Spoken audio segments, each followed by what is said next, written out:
Hi friends, പുതിയൊരു വീഡിയോയിലേക്ക് എല്ലാവർക്കും സ്വാഗതം. വയനാട്ടിലെ ഇപ്പോഴത്തെ ചർച്ചാ വിഷയം വന്യമൃഗങ്ങളെക്കുറിച്ചാണല്ലോ. അതിൽ അപകടകാരികളെന്ന് വിശേഷിപ്പിക്കുന്ന മോഴയാനകൾക്ക് എന്താണ് ഇത്ര ശൗര്യവും വാശിയും?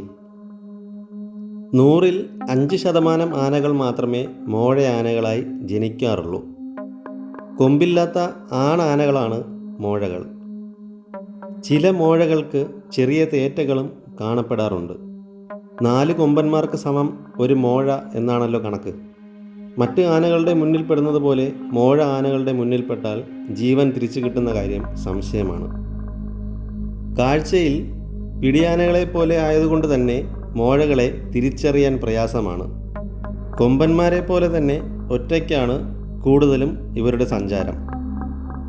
പലപ്പോഴും കാടിനുള്ളിൽ മോഴകളും കൊമ്പന്മാരും തമ്മിൽ ശക്തമായ ഏറ്റുമുട്ടലുകൾ നടക്കാറുണ്ട്.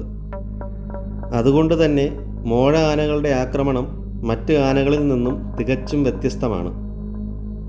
തുമ്പിക്കൈ കൊണ്ട് അടിക്കുകയും കാലുകൾ കൊണ്ട് ചവിട്ടി ഞെരുക്കുകയും കൊമ്പുകൾ ഇല്ലാത്തതുകൊണ്ട് തന്നെ പെരുമുഖം കൊണ്ട് അമർത്തി ആക്രമിക്കുകയും ചെയ്യാറുണ്ട്. ശ്രീലങ്കയിലാണ് ഏറ്റവും കൂടുതൽ മോഴകൾ കാണപ്പെടുന്നത്. മോഴ ആനകൾക്ക് ജനിക്കുന്ന ആനക്കുട്ടികൾ മോഴ ആനകൾ തന്നെ ആകണമെന്നില്ല. കേരളത്തിലും തമിഴ്നാട്ടിലുമായി 20ഓളം മനുഷ്യജീവനുകൾ കവർന്ന ഒരു മോഴ ആനയായിരുന്നു മുതുമല മൂർത്തി. വനങ്ങളോട് ചേർന്നുള്ള പ്രദേശങ്ങളിൽ മരണദൂതുമായി വിഹരിച്ച ഒരു മോഴയാന എന്ന് വേണമെങ്കിലും പറയാം.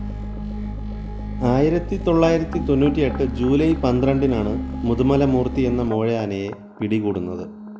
പിടികൂടുമ്പോൾ മൂർത്തിയുടെ ശരീരത്തിൽ വെടിയുണ്ട തുളച്ചു കയറിയ 15ഓളം മുറിവുകൾ വ്രണങ്ങളായിട്ടുണ്ടായിരുന്നു. കേരളത്തിലെ വനം കൊള്ളക്കാരും മറ്റുള്ളവരും നടത്തിയ ആക്രമണത്തിൻ്റെ ബാക്കിയായിരുന്നു ഇത്. ഈ മുറിവുകളാണ് ആനയെ അക്രമത്തിലേക്ക് നയിച്ചത്.